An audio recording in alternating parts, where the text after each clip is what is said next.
The next couple of days went by peacefully.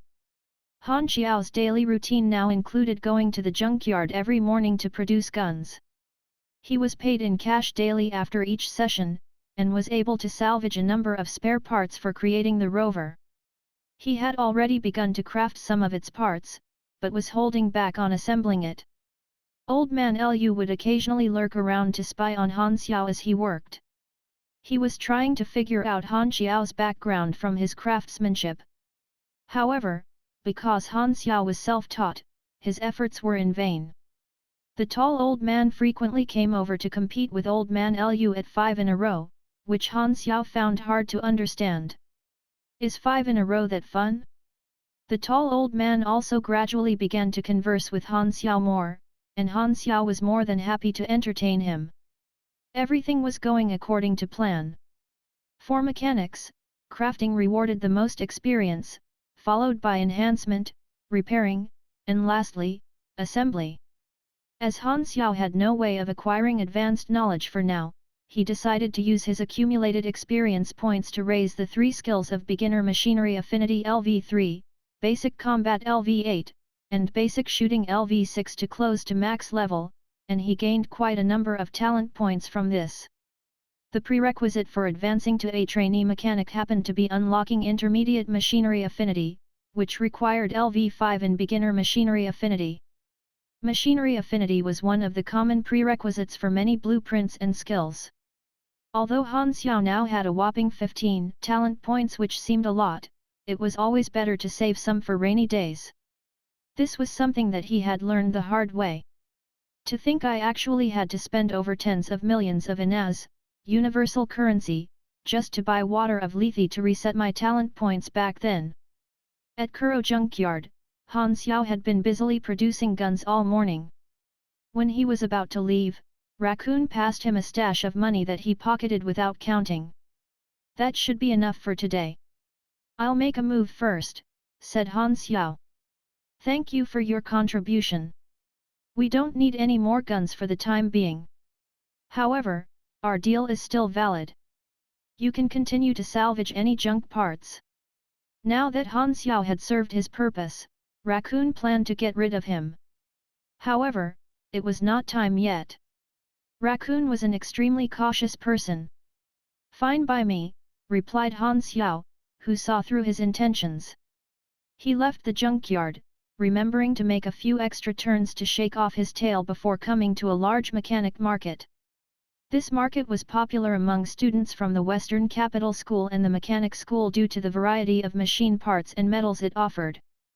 Han Xiao spent all of the 70,000 aquamarine dollars that he had earned to buy the remaining materials that he needed for both the rover, as well as another lightweight mechanical arm. After obtaining the materials, he returned to his room to continue working on them. A few days later, Han Xiao had finished crafting all of the rover's parts, and he was now assembling the robot in his room. 1.2 meters tall and armor-plated to protect its interior. Its top half was the shape of a person, except that it didn't have a neck. It ran on a basic integrated circuit. It had 2 sectioned mechanical arms that could bend and rotate like a person's, and its fingers were remodeled by Han Xiao into guns. Its torso could also rotate 90 degrees, and was inlaid with magazine compartments. Instead of legs, it moved on tank tracks. The system prompted Han Xiao to name his creation. Adopting his past naming style, he named it Rover 1. Rover 1, Tank Style. Type, Robot. Grade, Common. Basic Stats, 800/800 Durability, 18 Defense, 59 Power Output, 23 Max Speed, 120/120 Energy. Height, 1.18 m. Weight, 64.8 kilograms. Mode of control, remote, electrical signal. Control radius, 50 m. Energy source, battery unit. Energy usage, 8/min. Power capacity, 3680 ona.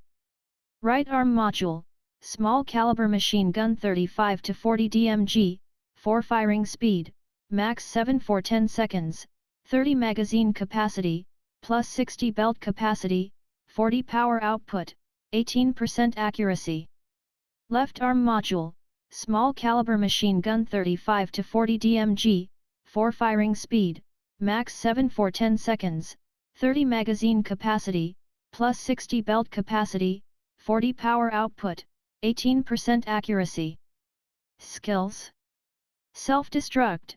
Self-destruct to inflict 280 to 430 explosion damage in a 30m radius.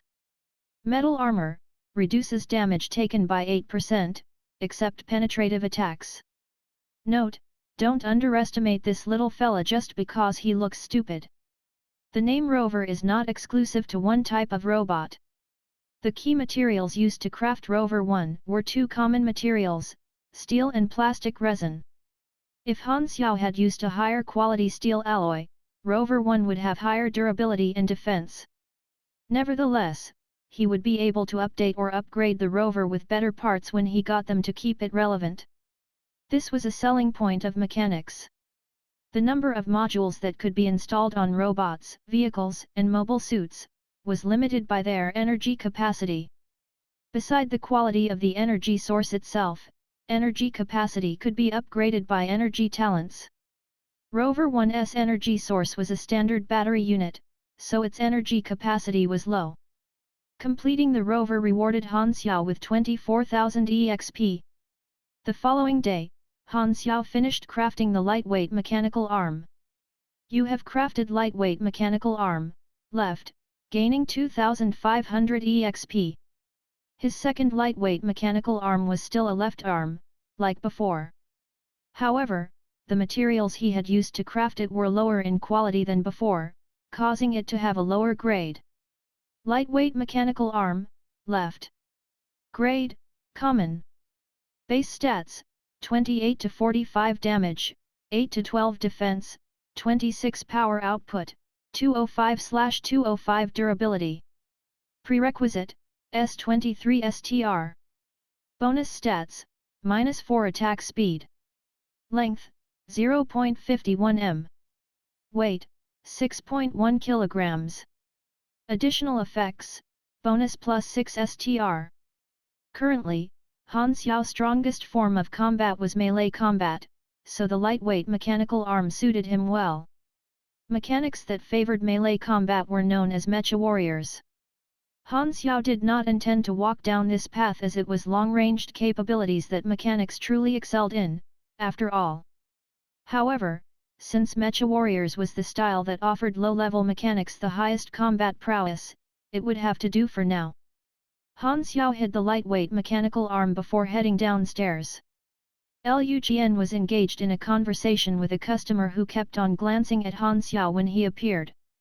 He was clearly yet another agent from Division 13. Division 13 had, over the past few days, sent many undercover agents to spy on Han Xiao, but since Han Xiao was a tough nut to crack, they were now attacking from a different angle. "Why are there so many people asking about you?" asked a puzzled Liu Jian when the agent left. "Well, I'm popular. But they're all guys." Han Xiao froze up. "It's not what you think. Don't worry.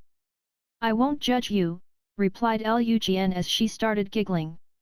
"Why are you giggling like that?" Suddenly, Han Xiao's turned serious. He had received a system alert. "You have triggered the Class E mission, Assailants. Accept/reject." Han Xiao was bewildered. What could have triggered such a mission? Accept. Mission synopsis: the bounty on your head is being eyed. Your enemies are near and they are hiding in the shadows. Meanwhile, a certain group of people has been watching you to assess your potential. What will you do? Requirement: avoid death. Reward: 10,000 experience. Bonus reward: 1x skill level up card, basic. Han Xiao rolled his eyes at the dramatic synopsis. The group of people referred to in the synopsis most definitely referred to Division 13. Han Xiao put the clues together and conjectured that Division 13 could have leaked intel on him in an elaborate setup to test his combat strength. However, if that were the case, the people after him must not be too strong. After all, Division 13 wouldn't risk things blowing up in the city. Although Han Xiao wasn't interested in typical Class E mission rewards, the bonus reward caught his eye. A skill level up card was certainly something handy to have. If a mission had a bonus reward, it meant that there was a secret condition to fulfill. Han Xiao guessed that this mission's secret condition was most likely to kill all of his assailants. Since the enemy could appear at any moment, I'd better not stay in the workshop. Han Xiao didn't want to rely on old man Lu. After contemplating for a moment, he thought of the perfect location for battle. Kuro Junkyard.